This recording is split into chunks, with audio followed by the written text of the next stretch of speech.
Imaginez un instant, si on pouvait mettre la viralité en bouteille, décortiquer le succès d'une chaîne YouTube qui cartonne et le reproduire à volonté.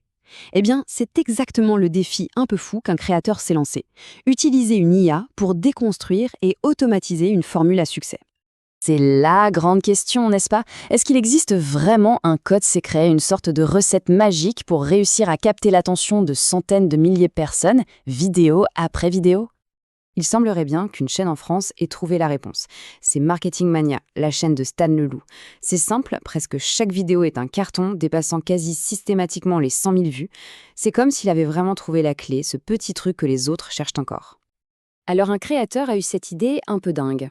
Et si on construisait une intelligence artificielle sur mesure juste pour ça, pour décortiquer sa méthode et la cloner?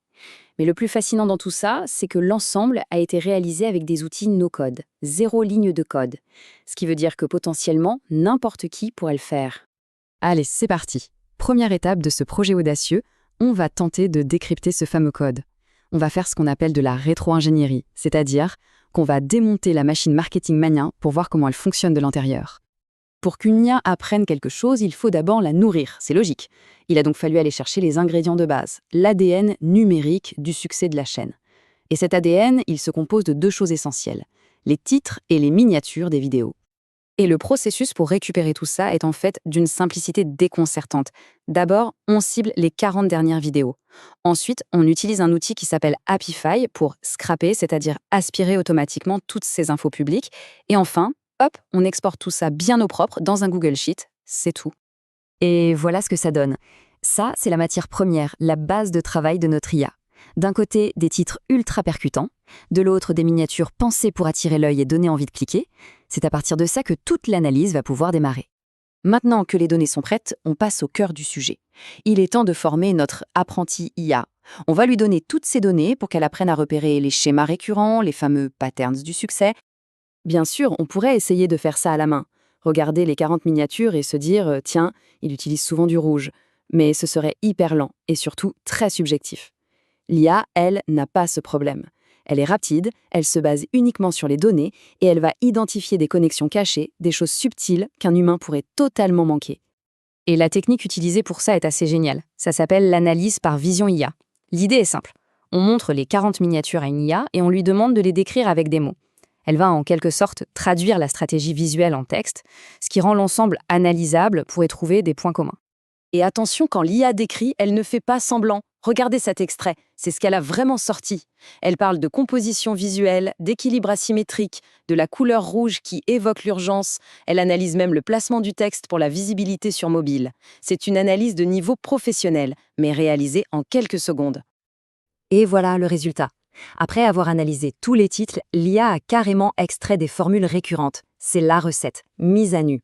Elle a identifié 3 schémas principaux. Par exemple, la formule « Comment quelqu'un est devenu superlatif » ou « Pourquoi un sujet a une action négative surprenante » et bien sûr, la psychologie adjective de « sujet ». Ce ne sont plus des suppositions, c'est la structure même de la viralité de la chaîne. Ok, c'est super d'avoir la recette, mais maintenant il faut l'utiliser. C'est là qu'on passe à la deuxième phase, la construction d'une véritable usine à idées automatisée. Le but est simple. Prendre n'importe quelle petite idée et la transformer en plusieurs concepts de vidéos virales. Et le point de départ de cette usine, c'est juste ça. Un petit formulaire où on tape une seule phrase qui décrit l'idée de base. Par exemple, pour l'expérience elle-même, une automatisation IA qui analyse les schémas de viralité de Stan Leloup. On donne cette simple phrase à l'IA et paf, voilà une première proposition de titre qui applique directement une des formules qu'elle a apprises. C'est clair, c'est direct et ça colle parfaitement au style de la chaîne. Mais elle ne s'arrête pas là. Deuxième option, beaucoup plus provocante, elle utilise des mots forts comme diabolique ou clone, des termes qu'elle a elle-même identifiés comme très efficaces dans son analyse des titres de la chaîne. Et une troisième proposition pour la route qui joue cette fois sur l'idée de hacker le système. C'est ça qui est génial. On part d'une idée brute et en quelques secondes, on obtient 3 angles marketing distincts, tous parfaitement alignés sur la stratégie de la chaîne cible. Bon, pour les titres, c'est une réussite. Mais les premières miniatures générées manquaient d'un élément essentiel, la vraie signature de la chaîne, le visage humain. Il fallait donc trouver un moyen d'améliorer le système pour intégrer ça. Et la solution, la voilà. Le processus a été amélioré. Maintenant, l'utilisateur peut télécharger sa propre photo. Le système crée alors une instruction spéciale pour le modèle d'image, lui demandant d'intégrer ce visage.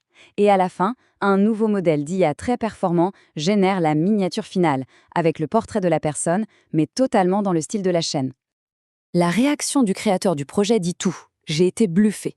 Parce que ce qui est incroyable, c'est que l'IA n'a pas juste fait un montage. Elle a généré une nouvelle image à partir de la photo, une image stylisée, mais en même temps extrêmement fidèle. On reconnaît parfaitement la personne. C'est toute la puissance de cette technologie.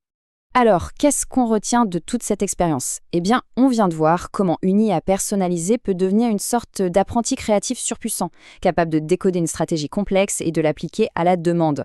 Mais la vraie claque, c'est peut-être le coût. Pour générer 3 titres uniques et 3 vignettes personnalisées de cette qualité, le coût total est d'environ 50 centimes d'euros, moins cher qu'un café. Ça signifie que cette technologie n'est pas seulement puissante, elle est devenue extraordinairement accessible. Et si on regarde dans le détail, on voit que la grande majorité du coût vient de la génération d'images, qui revient à 42 centimes pour les 3. Toute la partie d'analyse de texte et génération de titres, elle, ne coûte que 8 centimes. On peut donc expérimenter de manière quasi illimitée. Tout ça nous amène à une question fondamentale pour l'avenir. Si l'IA peut maîtriser la stratégie, quel devient le rôle du créateur humain? Il ne s'agit peut-être plus de deviner ce qui fonctionne, mais plutôt de se concentrer sur l'étincelle de départ, l'idée, l'émotion et la connexion. Dans ce cas, l'IA ne serait pas un remplaçant, mais bien un puissant collaborateur créatif